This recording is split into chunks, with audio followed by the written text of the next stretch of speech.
I'm like just bawling and I'm crying and I'm holding him and I'm like, I'm going to take Jonah with me and we're going to go find Jackson.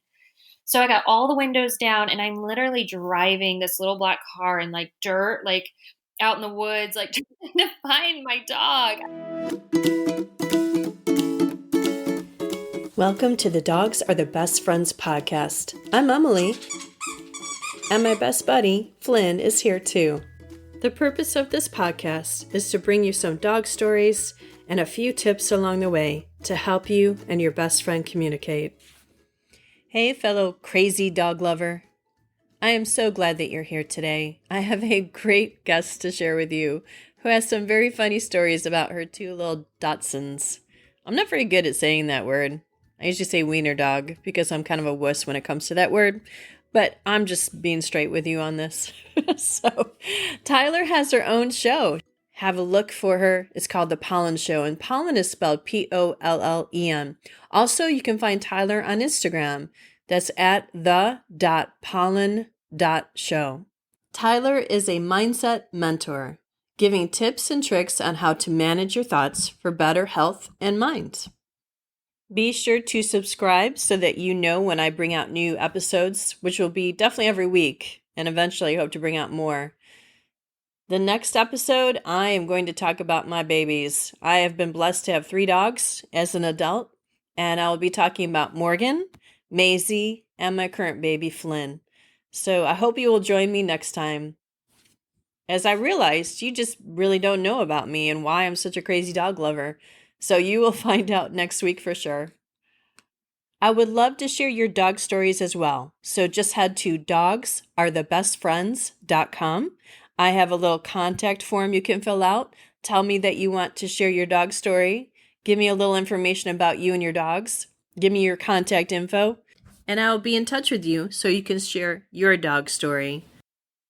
Well, Tyler, I am so happy that you're here today, and I want to hear all about your dogs. I know you have 2 dogs, and they're like 15, did you say? Yeah, they're 15. Wow. Okay. So tell us their names and, what they look like, and just give us a little bit of background about their personalities too. Well, thank you so much for having me. As soon as you put out the call, I'm like, I would love to share their story. So thank you so much. They are so special to me. So I have 2 dachshunds. Jackson, he's a brown, reddish dachshund, but now gray, as you know, he's 15. And then Jonah is a black. He's got a little tan on him, but he's like, it's funny that most dachshund people, when they get dachshunds, they come in pairs somehow, and it wasn't planned. So Jackson is my firstborn, and I grew up without really having like inside dogs. I was more of a cat person. We had cats in the house. Oh, and then when I got married pretty young, and Jackson was meant to be a birthday present for my ex-husband. And wow. Yeah, I know. I went down to the pound and there was 11 dachshunds in this little kennel. Which dog do I want? And here he is. And he jumps up and he bites my ring finger. And I'm like, that's my baby. Like, that's it. That's the one. And he was only like 3 months old or something. And I didn't know anything about dachshunds. I just knew his face was super cute. And then he took a big poop and I was like, he works. Like, I'll take him. I love it. So I took him home. Well, they didn't let us take him home right away. But as soon as he came home, I was putting him in like a little basket to sleep by my bed. And then he jumped up like somehow like night 3. And then he's just been so loyal ever since. And then Jonah came along about 9 months later, and he was actually, my brother found him on the street. He looked like a little Vienna sausage. Like he was just like short and fat and just perfect. And I was like, I don't need another dog. Like, we're good. And I'm like, I'm learning how to take care of one in the house. Like, I can't take care of 2. And then here comes Jonah, and he is just this complete mess of stubborn and runs the house. So that is, and I've had him ever since, and they kind of rule my world. Yeah, it's so funny that you say they come in pairs, because I just recently met my birth mother, and when I was up in Washington State meeting her neighbors, they both have 2 sets. There's a total of 2 sets of the wiener dogs that they call them. So Yeah. you're so right on, because they both have two of them, and I thought that's really odd. And then you're telling me this is normal. Yeah. They end up in pairs. I don't know how, but if they work so well together. Did they get along right from the beginning, or did you have any problems when you first brought the Um, one home? so Jackson is a mama's boy through and through, and Jonah is Jonah. He just does what Jonah wants to do. And so honestly, he's like a bull. He reminds me so much. We have a ranch with cows, and he's literally a bull. And so Really? he owns the roost. And at this point in life, he can't hear and he can hardly see, but he runs around and he relies on Jackson so much. So they kind of just got along from the start, and they've when I divorced my ex, I thought, well, I'll take Jackson because I know he couldn't live without me, and maybe Jonah will be okay. And so I tried to give him Jonah. They lasted maybe 4 hours, maybe max. And he was like, you got to come back and get Jonah. I was like, okay. Like, what do they do together? Do they kind of gang up on you at all? Well, I could tell you so many stories. My whole life, they've, caused me I literally like they're my children. So I can remember at one point when they were younger, we lived at a new house, and it was just a subdivision that was still in the process of being built, and there was deer that would come and eat like out of our front yard. And we were probably at this point in time like around 4 years old, and I was just going to run across the street and grab like a stick of butter or something from my neighbor, and I had no shoes on, and they followed me, and I'm thinking like, well, they're pretty good. Like, I think they can be okay without a leash. And so I just forgot that the deer might be outside. So they both took off after the deer. Like, and I didn't have any shoes on, and they didn't have any collars on. Like, it was just like a thing where I was going to like go and come back. And so I'm screaming, and I don't know what to do, and I don't have shoes on, and so I'm like, what do I need to do? Like, gotta like fix this quick. And so I run inside, put my shoes on, I come back outside. My neighbor's like, I'll stay here in case they run back. So I get in my little black car, and I'm driving around. I don't see them. And then I come back around again, and I'm crying. I'm just bawling. And her name was Mary, and Mary's like, here, Jonah came back. And I'm like, oh, yeah, like just bawling, and I'm crying, and I'm holding him, and I'm like, I'm going to take Jonah with me, and we're going to go find Jackson. So I got all the windows down, and I'm literally driving this little black car in like dirt, like out in the woods, like trying to find my dog. I don't know. It was like road. It was still being built. And I've never heard Jonah do this. And he's like howling. Like animals have such an interesting spirit about them, because they're not just animals. Like, they really are, like they have something in them. And so he's like howling, and like weird noises are coming out of him, and I'm crying. And so I'm just like, my dog, like, it's over. And so I drive back home, and Jackson had come back, thank God. And he had like little cactuses all over him. And I've never been so happy in my whole life. But it was like this defining moment. I'm like, okay. And what's funny is that they can walk without a leash now. Like, ever since then, they're like, they won't leave my side. It's interesting. I can walk around with them, and they won't run after anything. Now they're lazy, and they'll just sit, but they won't go anywhere. So it's interesting. That is so fascinating. They literally learned their lesson by not, don't leave mama. It's not worth it. Or each other, for that matter. Yeah. Wow. What have you discovered? Any little things to help them in their journey? Because now they're slower, and, I'm sure with that long back, I know I've heard that they can have problems with their backs as well. Mm-hmm. So I don't know if you have any advice or any discoveries that you can share with people with elderly dogs. Yeah. So probably a couple years ago, I knew that I needed to do something in order to I want to keep them here as long as I can, of course. Yeah. Yes. And so I started them. I quit feeding them. I don't remember what I used to feed them, but then I put them on a raw diet. Now, they Mm-hmm. loved it, and I've never seen them like more trim and like shiny coat, and I was giving them all the supplements. But the problem with a raw diet for Jonah is that got a very sensitive stomach. So if anything Oh, was wrong with the meat in any way, shape, or form, like if it got too hot, even for like a second, he would like throw up all night. And so I ran oh into gosh. instances where I was just like, I don't, this isn't worth it because he's just up and he's upset. And so I Yeah. took away the raw diet, but then I went on a grain-free diet. And so then, in the mornings, what I do is like, I give them the grain-free and then I sprinkle in a little thing of turmeric, and, Mm-hmm. it seems to like help with inflammation.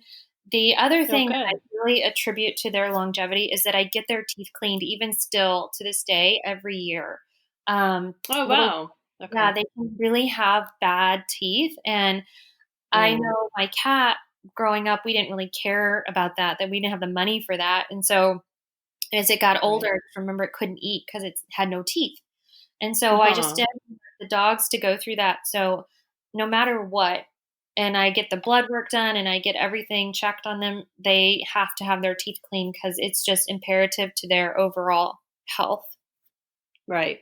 And then the Right. other thing that you mentioned, like with the long backs and whatnot, it's 100%. I've gone through some back issues with Jackson, and it's so scary. And Mm. acupuncture really does work. And so he treatments, and it really changed his whole body language, his energy. And I'm one of those people that was like thinking like, well, when I got acupuncture, I'm like, well, is it just foo foo? Like, am I making this up in my brain that I feel better? Like I don't know but then when I saw him, Right. I can't think like that. They don't know that. And to see his That's it. whole energy shift, yeah, it Yes, I'm really with does. you. Our dogs teach us so much, throughout life if we take the time anyways and observe them. And I can tell that you do based on your answers and talking to you. What kind of lessons do you feel that your dogs have shared with you, whether it's recently or any time that you've had them in your life? Yeah, I think for me with these two little nuggets, it's been a process of, they've been with me. It almost makes me want to cry. They've been with me through my whole life, and they saw me when I was young and through my divorce, and now this like Mm, amazing human that's learned so much and is like starting their own business, right? right. So they've like watched the whole show. And um, I Yeah. think as they've gotten older, like I love to go outside. I love to do long walks, and they obviously can't go very far at all anymore. So I bought them a stroller, and it's like a Generation 7 pet something jogging stroller. It's amazing. And it's super Okay. fancy and it's awesome. But it's so worth Huh. it because they both fit in it. And so I live in San Antonio, and I will walk up and down the river with these dogs in this stroller. And I've had it for a couple years. I probably used it more in the last two than any of before. And Hmm. as I was meeting people and like I was dating and I had friends, and then they'd always tell me like, Tyler, you are never going to find somebody to love you because you put somebody in a stroller or those dogs sleep in your bed. Like no man, no, and they would quote, no man, quote unquote, is going to get in that bed with you. Like it was the pushback I had from, I'm like, but Wow. these are my babies. Like these are my, Right. right. And I'm not like one of those, like, I don't dress them up. I'm not a crazy person. I'm just a normal human that's like, I just they're my security blanket. Like they get in the bed with me. We do things together. Right. And so I finally, like the past 2 years, I meet the love of my life, and he has two dachshunds, and he Oh. loves these guys like more than anything in the whole world, and they love Uh, him. And I'm like, yeah. I feel like me walking up and down this river, not caring, like I Right. don't care. I will do anything and everything for them because they give me so much. So it's Right. interesting as we grow, people please and all the things that come up, and like, I don't want to look funny. I don't want to look silly. And sure, I'm sure me walking down the river is like, this gorgeous woman walking down the river with this like stroller, and I get it, but I don't care. I'm like, I don't care if you find that funny or silly or you would never Right. do that. It is like totally my life and this is what I want to do. And so it's given me like almost like encouragement or empowerment to be who I Hmm. am it without that feeling of like, well, I have to do and live my life a certain way to please other people's thoughts kind of thing. Yeah. Yeah, that's very powerful. That's a powerful lesson that you have and you have under your belt. And look at it paid off. You found a wonderful man. Yeah, I So know. that's Totally. really right. It's so Yeah. true because I talked to Flynn and I've had different neighbors look at me funny or whatever. And I'm like, yep, I'm talking to my dog. I don't care. I'm one of those crazy Right. dog people and I don't care. You can look at me like I am insane and you think I should be in a padded room, but I'm not going. So not without my dog, anyways. Yeah, So I I'm know. so glad you said that. Yeah, I'm so glad you shared that because people need to understand that, I'm working with some people right now that are struggling and they broke up. And so it's just, we need to understand that we have to be who we are and there's nothing wrong with us. And yes, we might be broken from a divorce or we might be broken for something else, but we are healing and we still need to be who we are because how will we ever find the right person to be with or the right friends or whatever it is that we're looking for? How will we ever find the right fit if we're just being phony or covering up Um, something? Absolutely. It takes so much energy, more energy to protect or your little bubble than just be out of that bubble and like be whoever you are. Yes, so true. Yeah. Yeah, I'd say it's like we're in church, like preach it, sister, you know. Is there anything else you want to share from your heart about your dogs or about lessons or anything? I always throw this out at the end because I figure, maybe there's something that just came to mind that you need to share. And if not, not a big deal. That's fine too. You've shared Mm, a lot, which I'm so I grateful. will say I loved your question on the encouragement for like other dog owners. You know, Mm-hmm. um, my whole in life with them has just been a lesson of learning how do I take care of an inside dog. And now that they're older, like I can't train them anymore. Like this is impossible to like retrain a dog. And so Jonah, he can't hold it. And so I just like flow with him rather than against him. So if I Hmm. started buying puppy pads because I was like, I'm going to be one of those people. I never really liked puppy pads in the house. I think they're gross, but now Right. I am one of those people with puppy pads in their house because he can't Right. hold it, and so he pees on the puppy pad, Oh. and so it's kind of like I'm never. I think I've spanked them maybe 5 times in their whole life, and it was just I couldn't do it. Yeah. So it was.